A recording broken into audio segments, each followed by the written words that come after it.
अब बच्चों तीन तरह के होते हैं, air fraction, damping torque, eddy current और फ्लूइड फ्रैक्शन टॉर्क। कौन सा होता है बच्चों? सबसे पहले लिखा डैम्पिंग टॉर्क में तीन तरह के टॉर्क होता है, एयर फ्रैक्शन,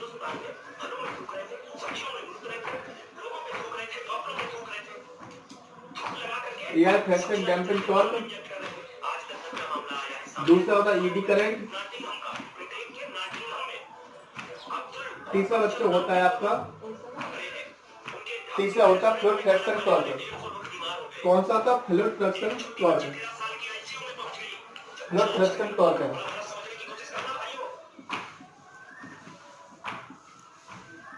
ठीक है बच्चों, पहला होता है एयर फ्रैक्शन डैम्पिंग टॉर्क, फिर होता है ईडी करंट और दूसरा होता है फ्लूइड फ्रैक्शन टॉर्क। ठीक है, अब बच्चों जो जो एयर फ्रैक्शन डैम्पिंग टॉर्क होता है, इसमें एक पॉइंट लिखना बच्चों, इस वाले पॉइंट में इसका जो डिफ्लेक्शन टॉर्क होता है वो कैसा होता है? लो होता है। जो डिफ्लेक्शन जो टॉर्क में जो जो जो डिफ्लेक्शन टॉर्क होता है वो कैसा होता है? लो होता है। सबसे पहला पॉइंट पर जो यही बन जाता है कि एयर फ्रैक्शन टॉर्क में जो डिफ्लेक्शन टॉर्क होता है वो लो होता है, और ईडी करंट जो डिफ्लेक्शन टॉर्क होता है, इसका जो डिफ्लेक्शन टॉर्क होता है वो कैसा होता है? हाई होता है।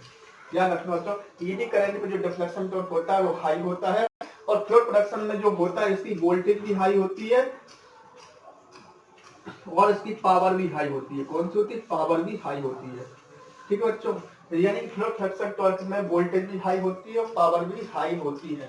ठीक है बच्चों, यानी कि एयर फ्रैक्शन जो डैम्पिंग टॉर्क जो होता है, इसमें कौन कौन से दो टाइप के होते हैं, यानी कि इसको जो यूज कहाँ करते हैं, इसका यूज करते हैं बच्चों, यूज पेपर में पूछ लेते हैं कि एयर फ्रैक्शन डैम्पिंग टॉर्क का यूज कहाँ करते हैं। तो सबसे पहले मूविंग आयरन टाइप इंस्ट्रूमेंट में और दूसरा डायनामो में यूज करते हैं। कौन सा करते हैं? मूविंग आयरन इंस्ट्रूमेंट में और दूसरे होता है डायनामो।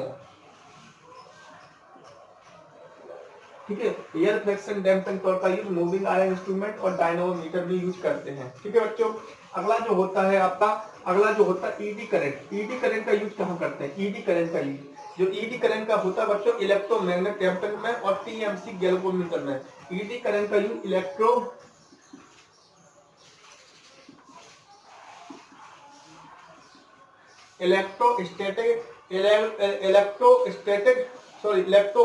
डैम्पिंग में, इलेक्ट्रोमैग्नेटिक डैम्पिंग में। ठीक है बच्चों, ठीक है, जो ईडी करंट जो होता है इसमें इलेक्ट्रोमैग्नेट डैम्पिंग में इसका यूज करते हैं, और दूसरा बच्चों को इसमें यूज करते हैं इसका पीएमएमसी गैल्वेनोमीटर में। ठीक है बच्चों, पीएमएमसी गैल्वेनोमीटर, पीएमसी का कभी के फुल फॉर्म पूछ लेते हैं बच्चों, तो इसका पीएमसी का फुल फॉर्म लिखना कि पीएमएमसी का full form permanent moving permanent magnetic moving coil. ठीक है बच्चों, तो पीएमसी का फुल फॉर्म होता है permanent magnet moving coil. Very very important बच्चों, इस पे इसका नाम लेना कि पीएमसी का पेपर में मोस्टली हमेशा ज्यादातर क्वेश्चन आता है कि PM what is full form of PMC, तो परमानेंट मैग्नेट मूविंग कॉइल होता है। ठीक है बच्चों, अगला होता है जो fluid fraction torque. Fluid fraction torque क्या होता है बच्चों? फ्लूइड फ्रैक्शन टॉर्क में होता है दो तरह के, एक होता है इलेक्ट्रो इंस्ट्रूमेंट वोल्टमीटर। क्या होता है? Electro instrument voltmeter. इसमें जो पॉइंट है बच्चों, इलेक्ट्रो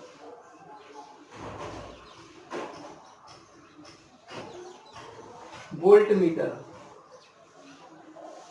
ठीक है बच्चों, इलेक्ट्रो इंस्ट्रूमेंट वोल्ट मीटर।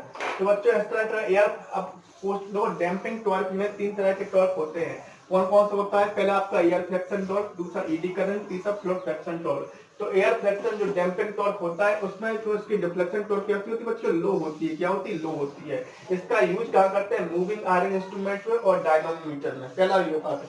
दूसरी बात ईडी करंट। ईडी करंट की जो डिफ्लेक्शन टॉर्क होती है बच्चों वो कैसी होती है? हाई होती है। इसका यूज क्या करते हैं? इलेक्ट्रोमैग्नेट डैम्पिंग में और पीएमसी गैल्वेनोमीटर में। ठीक है बच्चों, अब आता है फ्लक्स फ्रैक्शन। जो फ्लक्स फ्रैक्शन में जो टॉर्क होता है बच्चों वो कहाँ यूज करते हैं? इलेक्ट्रो इंस्ट्रूमेंट वोल्टमीटर में, इलेक्ट्रो इंस्ट्रूमेंट वोल्टमीटर में। इसकी जो वोल्टेज होती है बच्चों वो हाई होती है और पावर भी कैसे होती है? हाई होती है। तो इतने सारे के बच्चों ये इतने सारे जो टॉर्क होते हैं, यानी कि इंडिकेटिंग इंस्ट्रूमेंट में ही आपके तीन तरह के टॉर्क जनरेट होते हैं। पहला डिफ्लेक्शन, दूसरा कंट्रोलिंग और तीसरा होता है डैम्पिंग टॉर्क। ठीक है बच्चों, आप डिफ्लेक्शन के बारे में हमने बता दिया कि कितने टाइप के डिफ्लेक्शन होते हैं, ठीक है। कंट्रोलिंग बता दिया, स्पिन कंट्रोल होता है, ग्रेविटी कंट्रोल होता है, और इसके बाद हमने बता दिया आपको डैम्पिंग टॉर्क। डैम्पिंग टॉर्क का यूज बता दिया कि इसका क्या होता है, ऑक्सीलेशन को ब्रेक करना। सबसे मोस्ट इंपॉर्टेंट कंसेप्ट है कि ऑक्सीलेशन को ब्रेक करना। अब डिफ्लेक्शन टॉर्क में भी 3 तरह के टॉर्क होते हैं। कौन सा होता है, पहले एयर फ्रिक्शन, ईडी करंट और फ्लो फ्रिक्शन, ठीक बच्चों। तो फिर ईडी का जो डिफ्लेक्शन, जो एयर फ्रिक्शन की जो क्वालिटी होती है, इसका क्या होता है, डिफ्लेक्शन टॉर्क जो होता है लो होता है, ठीक है। ईडी करंट का डिफ्लेक्शन टॉर्क हाई होता है, और थर्ड फ्रैक्शन का में जो होता है, इसमें वोल्टेज और पावर इसकी दोनों हाई होते हैं। पेपर में इसी से क्वेश्चन बन जाते हैं कि बताइए थर्ड फ्रैक्शन की जो टॉर्क होता है, इसका वोल्टेज हाई होता है कि लो होता है, क्या या इसमें से नन ऑफ दीज, ठीक है। आप सबसे पहले इसमें से क्वेश्चन बनता है बच्चों कि एयर फ्रैक्शन का यूज कहाँ करते हैं, तो सबसे मूविंग आयरन इंस्ट्रूमेंट में और डायनामोमीटर में। इसके बाद ईडी करंट का यूज कर सकते हैं इलेक्ट्रोमैग्नेट डैम्पिंग में और पीएमसी गैल्वेनोमीटर में। What is full form of PMC, तो पीएमसी का बच्चों को पता है, इसका लिख लेना permanent magnet moving coil, PMC का फुल फॉर्म होता है। इसके बाद flow production torque, flow production का यूज कर सकते हैं इलेक्ट्रो इंस्ट्रूमेंट वोल्टमीटर। इसके बाद बच्चों हम आपको बताएंगे अब टॉपिक 3। इसके बाद जो अगला टॉपिक आएगा वो कौन सा, टॉपिक 3। अभी हम अपने नेक्स्ट क्लिप में आपको बात करते हैं टॉपिक 3। टॉपिक 3 में आपको इंडिकेटिंग इंस्ट्रूमेंट में कितने टाइप के इंडिकेटर इंस्ट्रूमेंट होते हैं और उसमें कौन कहाँ यूज किए जाते हैं, ठीक है। तो अगला टॉपिक जो आएगा इसको आप स्क्रीनशॉट ले लें और इसको नोट करें अच्छे से, ठीक बच्चों। तो इसके बाद जो आपका जो सेकंड टॉपिक है जो आपका समाप्त होता है, इसके बाद न्यू टॉपिक आएगा इंडिकेटिंग इंस्ट्रूमेंट। इंडिकेटिंग इंस्ट्रूमेंट जो मेजरमेंट चैप्टर है बच्चों, ये काफी इंपॉर्टेंट चैप्टर है। यानी कि आप जब तक इस फील्ड से रहोगे, आपकी इलेक्ट्रिशियन हो चाहे किसी भी हो, हर जगह मेजरमेंट का यूज हो, चाहे वो मैकेनिकल वाला हो, चाहे वो फिटर वाला हो, चाहे आपका इलेक्ट्रिशियन वाला हो, कोई भी हो, तो हर जगह इंडस्ट्री में मेजरमेंट का यूज होगा। अच्छे से पढ़े, केयरफुली पढ़े और अच्छे से नोट बनाए। एक एक पॉइंट आपका इंपॉर्टेंट है, पेपर में इन्हीं पॉइंट में से ही ज्यादा क्वेश्चन पुटअप होते हैं। तो वेरी मोस्ट इंपॉर्टेंट है पॉइंट, आप इनको अच्छे से नोट करें और प्रत्येक वीडियो को क्लिप में वॉच करते रहे, उनको शेयर करते रहे। जो भी जिन स्टूडेंट के पास वो भी क्लिप नहीं पहुंचती है, आप उनको शेयर करते हैं, ठीक है।